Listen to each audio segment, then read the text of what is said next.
है। अक्रूर जी पहुंचे, नंद जी ने कहा कि आप ये रथ महाराज कंस का है, उन्होंने अपने भाइयों को बुलाया, कल जाना होगा यहाँ से। नंद जी ने कहा अक्रूर जी, इन बालकों को बचाने के लिए हमने हजारों बालक बालिकाओं की हत्या की है महाराज कंस ने, हम अपने दोनों पुत्रों को मृत्यु के मुख में नहीं डाल सकते, कंस मृत्यु है, वो मार देगा मेरे बालकों को। अक्रूर जी कहते हैं नंद जी, बलदाऊ कृष्ण जी किसके पुत्र हैं आप भी जानते हैं, मैं भी जानता हूँ, महाराज कंस भी जानते हैं। अगर आपने नहीं भेजा कंस की लाखों सेना आ जाएगी, वृंदावन को शमशान बना देगी, जमुना में रक्त बहने लगेगा, क्या पैसा चाहते हैं? बोले नहीं।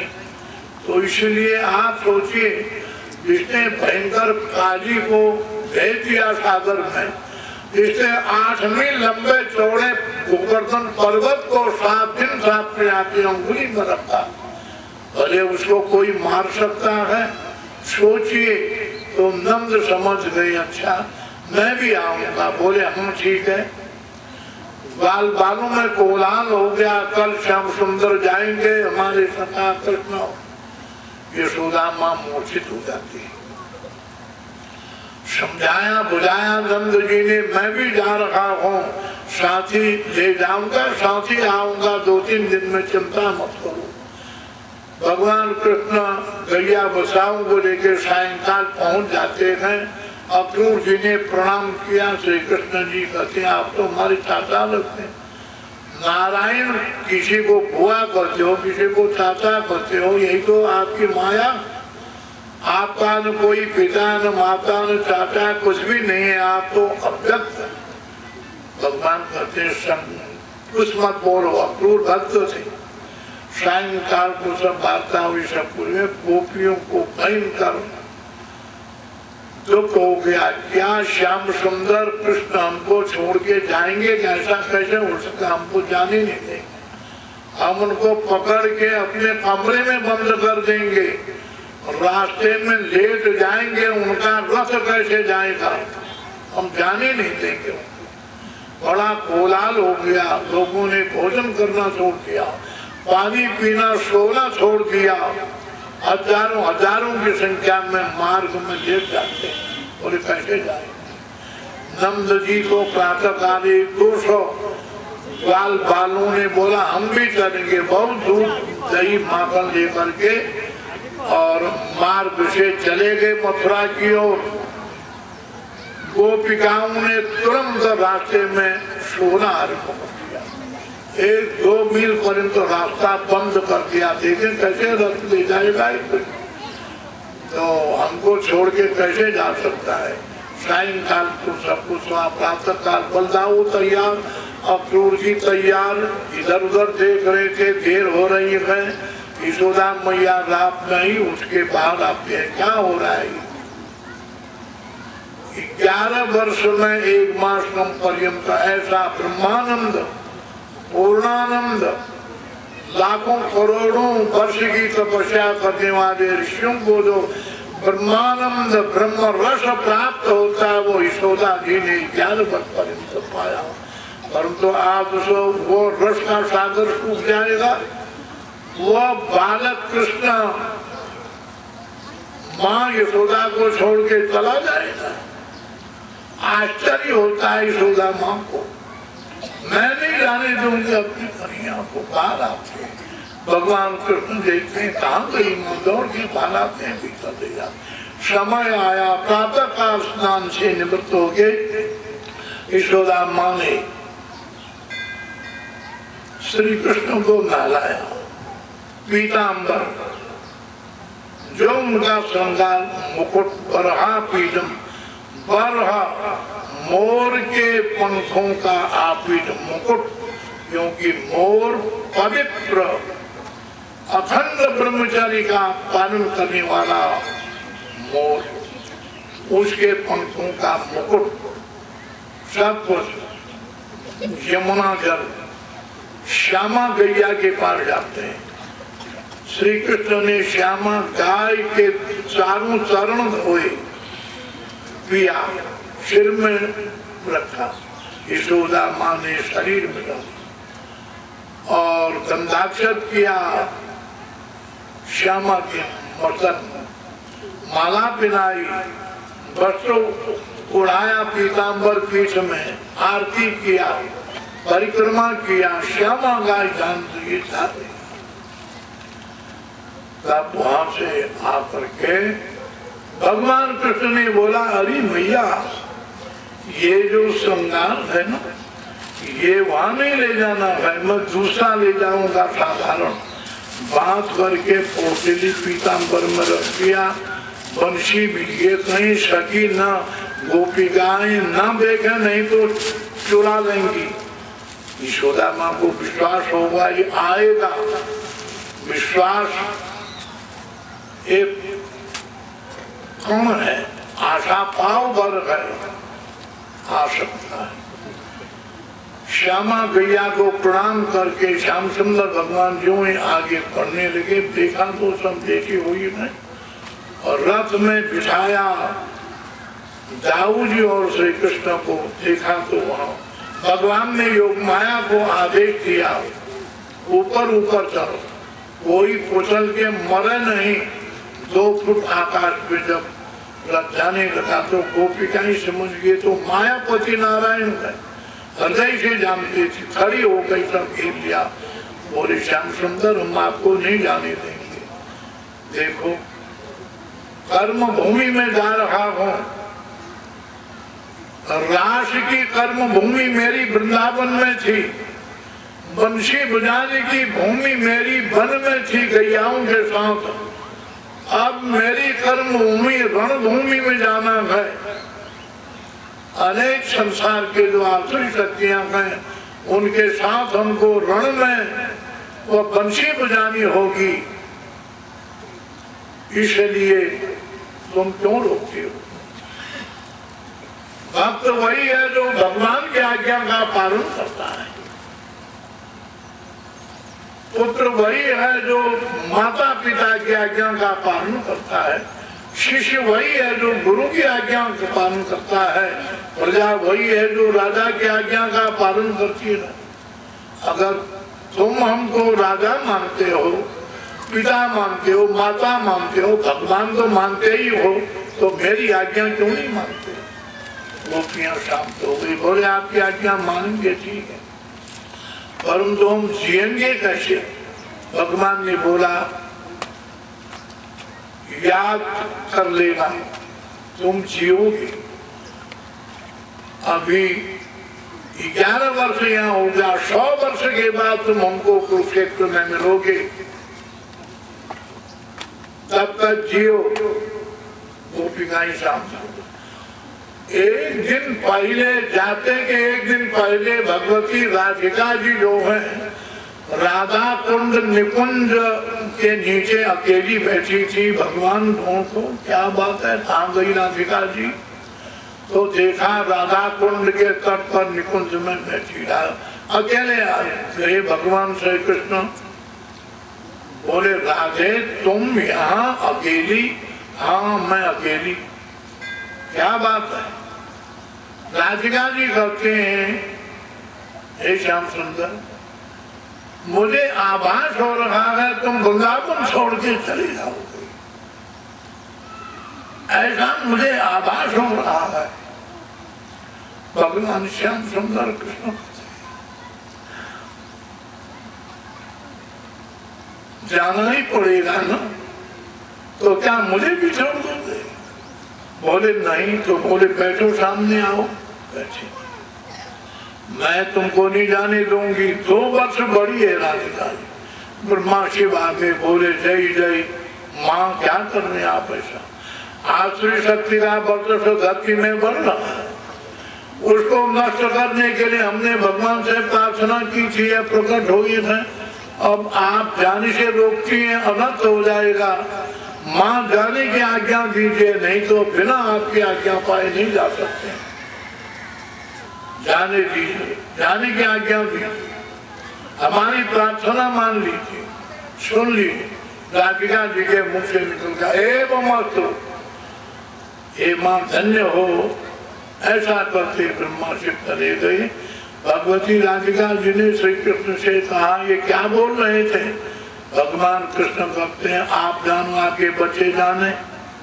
ब्रह्मा शिव राधिका जी की आराधनी के पुत्र। भगवती राधिका जी कहते हैं, ऐसा सिद्ध होता है तुम जरूर जाओगे, परंतु जाने के पूर्व मेरे को तुम वचन लो। राधिका जी बैठी हैं, भगवान कृष्ण खड़े हो गए जाने के। बोले क्या मांगते हो? राधिका जी भी खड़ी हो गई।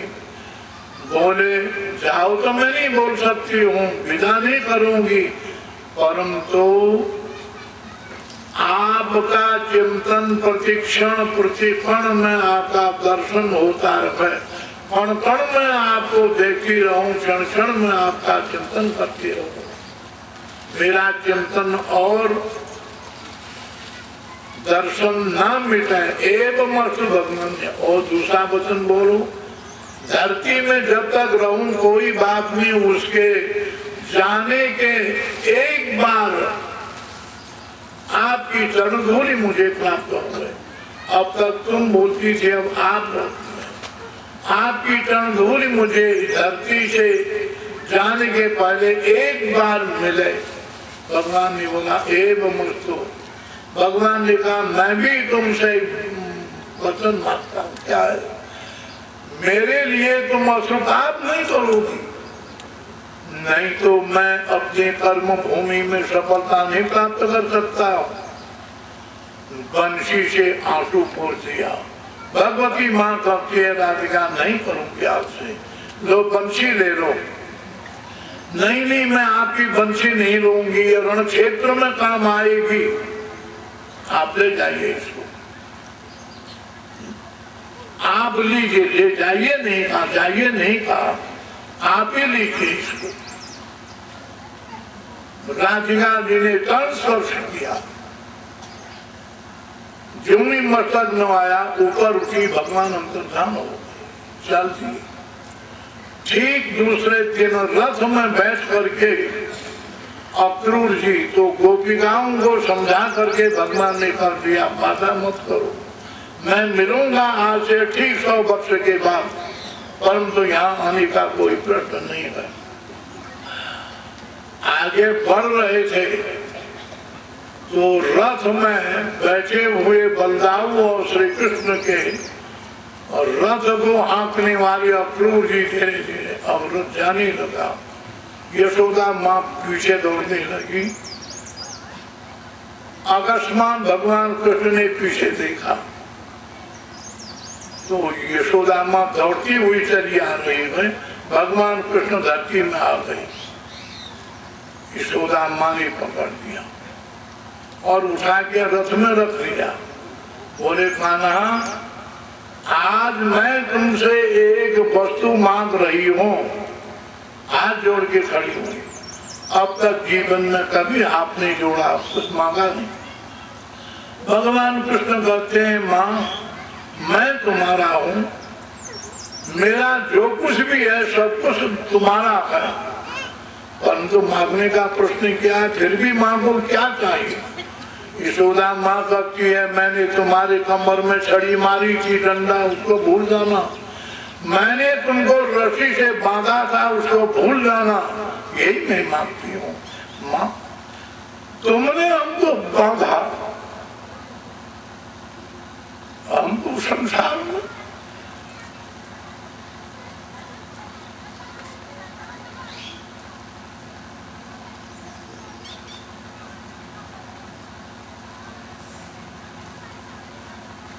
कोई ऋषि ब्रह्मा शिव नहीं बांध सकते, परंतु तुमने बांधा। और डंडा तो कौन मार सकता है, परंतु तुम्हारे डंडे छड़ी को मारने से मेरी कमर की रीढ़ की हड्डी पक्की हो गई। यमराज भी मेरे साथ कुर्सी नहीं लड़ सकता है, मृत्यु देवता भी मुझको डर करके भाग जाएगा। वो आपकी छड़ी का प्रभाव है। माँ चिंता मत करो, यावता लक्ष्यते केतु यावता, जब तक वो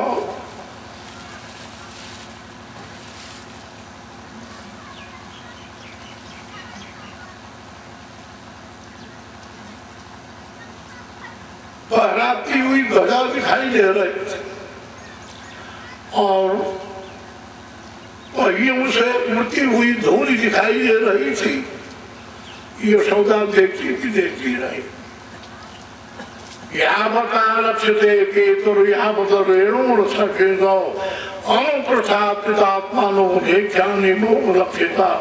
धरती में गिरी हुई यशोदा को गोपियां ले जाती है। तीक्ष्ण गति से आगे जाता है। बरसाने की जड़ में मार्ग था। भगवती माता राधिका जी पेड़ की डाली दाहिने हाथ से पकड़ करके खड़ी है। सामने 3-4 10-15 हाथ की दूरी पर रथ का मार्ग था। दर दरा पे रथ पे भगवान ने देख लिया। अक्रूर जी रथ रोकी, अक्रूर ने रथ रोक दिया। दाऊ जी बैठे हैं। भगवान कृष्ण रथ से उतरे, राधिका जी के पास आए। कोई कुछ नहीं बोलता है। राधिका जी केवल बोलती है, जा रहे हो अपनी कर्म भूमि में पूर्ण सफलता प्राप्त करके। इतना बोल करके राधिका जी मूर्छित हो जाती है। वह पेड़ में वो हाथ पकड़ा रहा, लटकती रही, आगे नहीं बोल सकी। तात्पर्य था, तुमने मुझको जो वरदान दिया है, क्षण क्षण में तुम्हारा शब्द में भी दर्शन होता रहे, कण कण में मैं तुमको देखती रहूं, ये तात्पर्य था। परंतु जाओ नहीं कहा। इस प्रकार से भगवान मौन हो गए, कुछ नहीं बोले। वो रथ में बैठे 2 या 3 बार पीछे मुड़ के देखा, वो राधिका ऐसी थी। कोई ले गया होगा बाद में, गोपिका या उनकी माँ कीरति रानी। मथुरा के तट पर पहुंचे। अक्रूर जी ने यमुना में स्नान इत्यादि किया। सायंकाल को वहां विश्राम के दूसरे दिन उस मथुरा की शहर की सौंदर्यता को देखते हुए, सौंदर्यकरण के ऐसे अनेक प्रकार के अलंकार चित्र विचित्र रूप को देखते हुए 200 बालक जो गोप थे वो सीधे जाकर के आगे पहुंचे हैं। और कंस ने 22 हाथ ऊंचा मंच बना के बैठा है। बड़े बड़े पहलवान, चाणूर, मूषिक, सलतोषण इत्यादि वहाँ पर उपस्थित हैं। भगवान कृष्ण को मारने का षड्यंत्र चल रहा है। धनुष यज्ञ यहाँ पर चल रहा है। दोनों बालक 200 और गोप बालकों के बीच में से प्रकाशित हो रहे, जैसे उद्यान में खिला हुआ कमल पुष्प। न देखने वाले न चढ़ने वाले भी सब कोई गगनचुंबी माल के छतों में चढ़ करके भगवान श्री कृष्ण बलदाऊ का दर्शन कर रहे हैं, पुष्प वर्षण करते हैं। धन्य वो माँ है जिसने गोद में रखा, धन्य पिता है आदि आदि बोलते हुए आगे इस प्रकार से धोबी को पूर्व घाट में ही समाप्त कर दिया था, उपद्रव कर रहा था और उसको समाप्त कर दिया। कुमलिया पीठ जो जरासंध ने अपने दामाद को दहेज में दिया था, उसने नमस्कार तो किया, परंतु जो महावत था उसने कहा ये संकेत किया।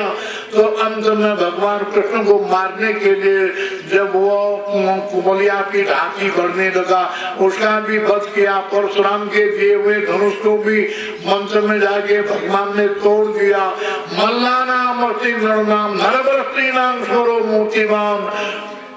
भगवान कृष्ण ने जब उस मंत्र के अंदर प्रवेश किया, जो अत्याचारी लोग थे उनको भयंकर शत्रु रूप में प्रकट होता दिखाई देते हैं। भगवान जो पौरवान थे उनको वज्र रूप में दिखाई देता है, जो भगवान के भक्त थे उनको इस रूप में दिखाई देता है, जो माताएं उनको पुत्र रूप में दिखाई देते हैं, और कंस दूर से ऊंचे में बैठा था उसको मूर्त रूप में भगवान दिखाई देते हैं।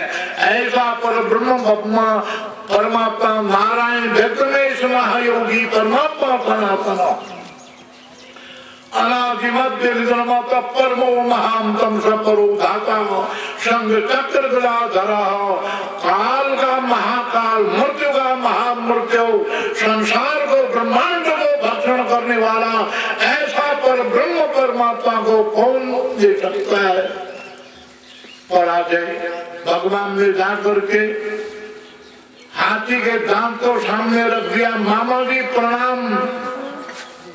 सिर हिलाता ऊपर से अपने काल को देखता है, समझ गया और बाल बालों को दूर बिठाया था। कोई सहायता करने के लिए न आवे। बड़े बड़े सैनिक और पहलवानों को ऐसा सिखाया था, मार देना उन दोनों छोकरों को। चाणूर खड़ा होता है, बोले कृष्ण जाऊ तुम प्रजा हो हमारे महाराज कंस की। प्रजा का कर्तव्य होता है राजा का मनोरंजन करे, मेरे साथ युद्ध करो। भगवान कृष्ण कहते हैं मैं तो 11 वर्ष भी पूरा नहीं है, तुम बड़े पहलवान हो, तुम्हारे साथ कैसे युद्ध कर सकता हूँ। चाणूर ने कहा करना पड़ेगा। ठीक है, तुम्हारा युद्ध का आमंत्रण मैं स्वीकार करता हूँ। भयंकर युद्ध करना चाहे। भगवान कृष्ण ने चाणूर को मार दिया। मोटे को बलदाऊ जी ने